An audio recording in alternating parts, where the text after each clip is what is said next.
Would you hand me that book? No, that one. There, yeah, the one by your elbow. Thanks.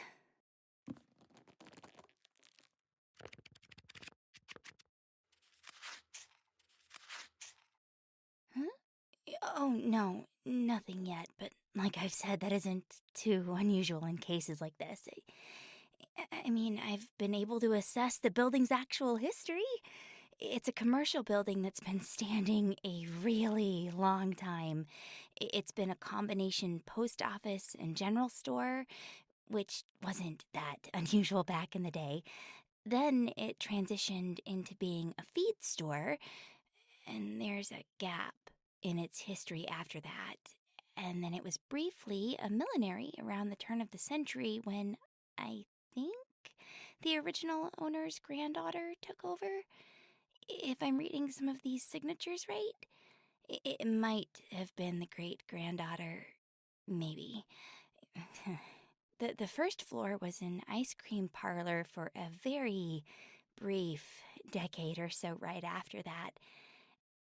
And I still haven't filled all of the other gaps between then and now. But it seems like it's always been something fairly innocuous. No danger, no death or dismemberment or anything horrific at all. Which is great from a standpoint of being a person who cares about people, but is admittedly not so great when trying to identify a ghost.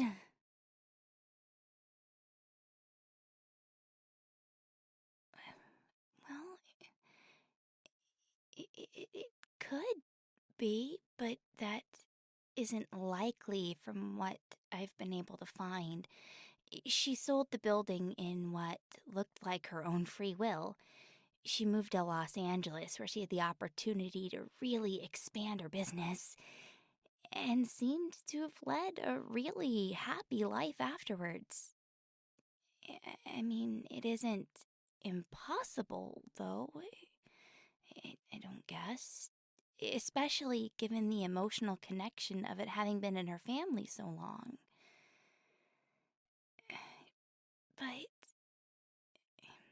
But it just doesn't seem likely. Not with how the ghost behaved. The banging and, well, I don't know if you'd call that yelling, really, but the forceful communication. And how clearly they wanted us gone. That doesn't seem to match up with any records of her behavior I can find. Not that there are many of those, but the few family diaries and whatnot.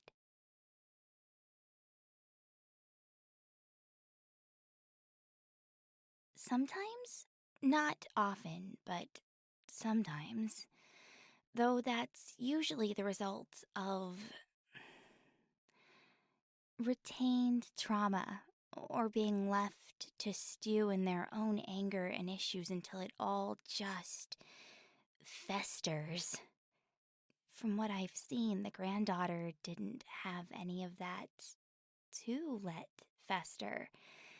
I mean, the source of the haunting could also potentially be any one of the other business owners who've either owned the building or leased in it over that time frame, but there's not anything down that avenue that feels right yet.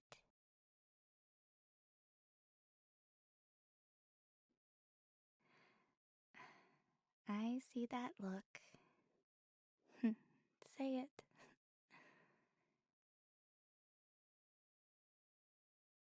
Seriously, just go ahead.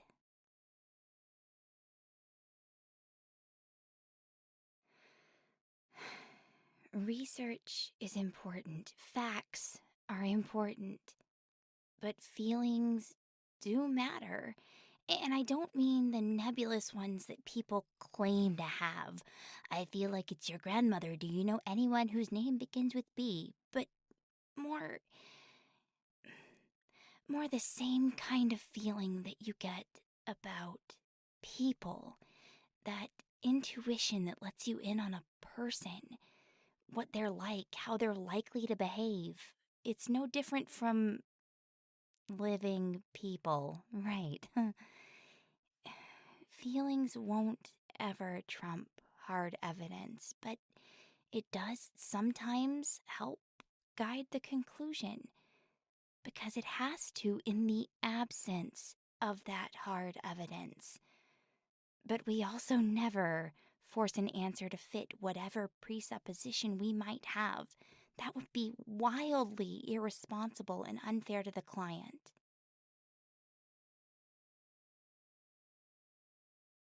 If we can't find an answer, then that's the answer. That we don't know.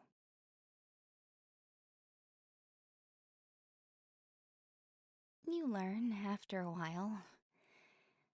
It used to drive me up every wall in this library when I first started. I needed for there to be a concrete solution, something I could present to the client that made what they were going through make actual, tangible sense. Oh, I probably actually spent more hours trying to research a handful of cases in those years than I put in on my graduate thesis in college. Oh, the idea that the solution being there is no solution. That was almost painful. It felt impossible. I mean, we have evidence of this other supposedly impossible thing actually happening. So why can't I trace it back to a concrete source? And then you learn that that's sometimes just the way of it. You can have literally all the pieces to the puzzle that you could hope to get your hands on. But the key piece is beyond your reach through no fault of your own. And learning to accept that, to trust that, because it is a trust thing and a faith thing. It's a faith in yourself that you truly did everything you could. Learning how to just lean into that trust and accept it isn't easy. I won't lie to you and say it is.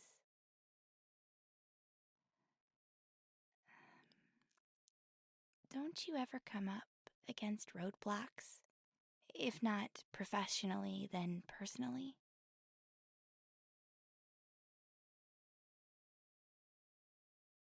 So, what do you do then? Do you chase them down and wring answers from them?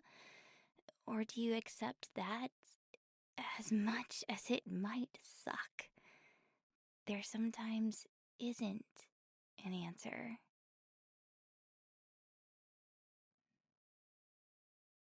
Closure is this weird idea that we've all heard about and experienced. And a lot of times we expect it to look absolutely one way, right? We expect there to be answers, or at least something definitive we can point to, even if the answer itself might be a little academically tenuous, we'll say. We're taught to expect to be able to put a bow on everything, make it neat and tidy. But that isn't always what happens. Life isn't neat and tidy and doesn't have a box full of bows shoved in the back of the closet with the rest of the wrapping paper. Life doesn't even always have wrapping paper.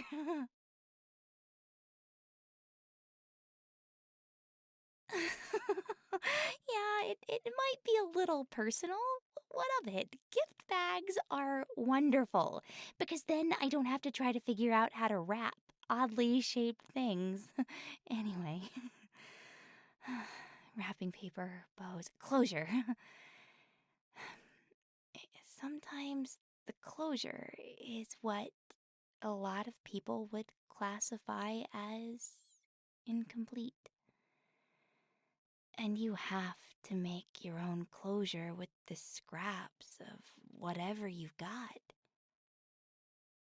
You can't change what was,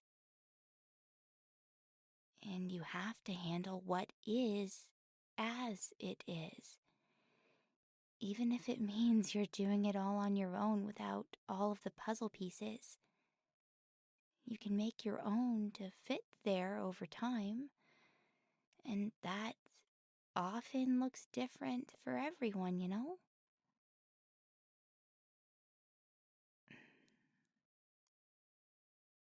You get to a point where you learn to accept it. You have to, or it'll drive you crazy. You aren't always going to have all the answers.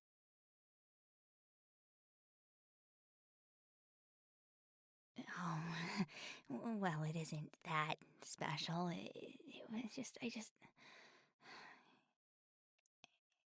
it was learn to deal with it, or, or be angry every time I couldn't find an answer. And that happens a lot in this line of work, you know? Who is it haunting a place? Why are they there? How does it even actually happen in the first place? It's a field with a lot of questions and not always a lot of provable answers, which meant I could have spent a lot of time angry. And I absolutely didn't want that for me. I had to learn that closure's just a word people like to sell themselves on. And everyone wants it to look like they expect it to, and no one knows how to guide you through coping with it when it doesn't.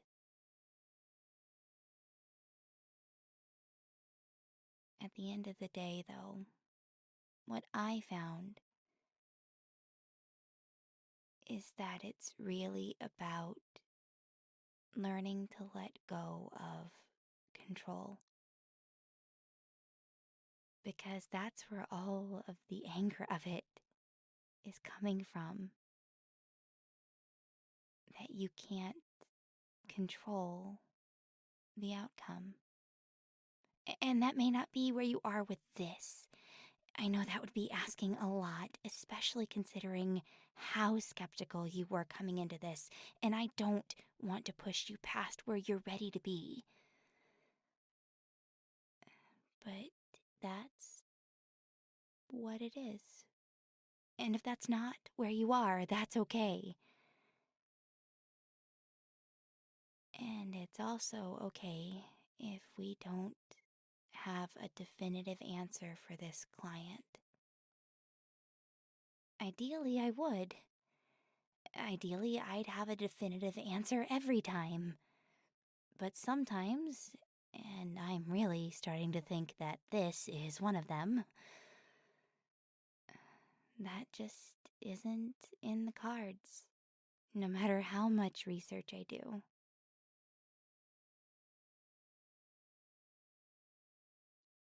No, if there's anything of any significance, I think it's gonna be in that missing chunk between when the building was a feed store and when it was a millinery.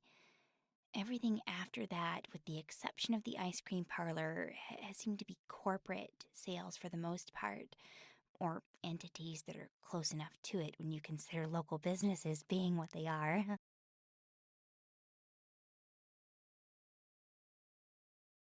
Mm-mm, None of that either. The only thing that looked like it might have been a lead in that regard was the ice cream parlor. From what I've found, I'm pretty sure it closed because of the stock market crash, but the owners were able to keep themselves afloat. Oh, gosh, that's an awful joke. um, they kept enough cash somehow to reopen a few years later after the crash had corrected itself, but they opened a couple of blocks over. It's actually an old-fashioned burger joint now. Have you ever been in there?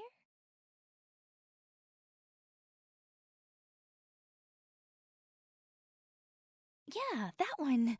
I was a waitress there when I was in college. I used to go there with my dad when I was little. He would take me out once a month, just us, and we'd sit at the counter and watch the soda jerks use those antique machines. Oh, I remember thinking it was so cool seeing how the machines worked. I've always loved them. They fascinate me. Um, but we'd go out, my dad and me, and sit at the counter and get burgers and ice cream floats. It was really special. And I've never actually realized that they hadn't always been in the building they are now. The signage and the menu and stuff just say what year it all started. That's one of the coolest parts of this job, honestly, apart from helping people. Getting to learn all this neat background information about the place I grew up in.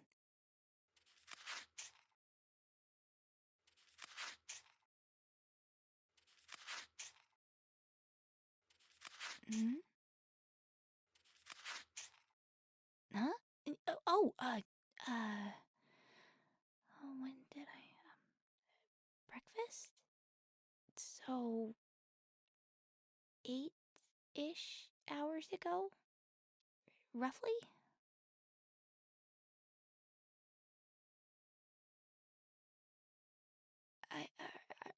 Are you ask? Sure. Let me just take a couple more notes and finish up this part of the report first. Then we can go get some lunch. But only if you let me treat you to an ice cream float for dessert.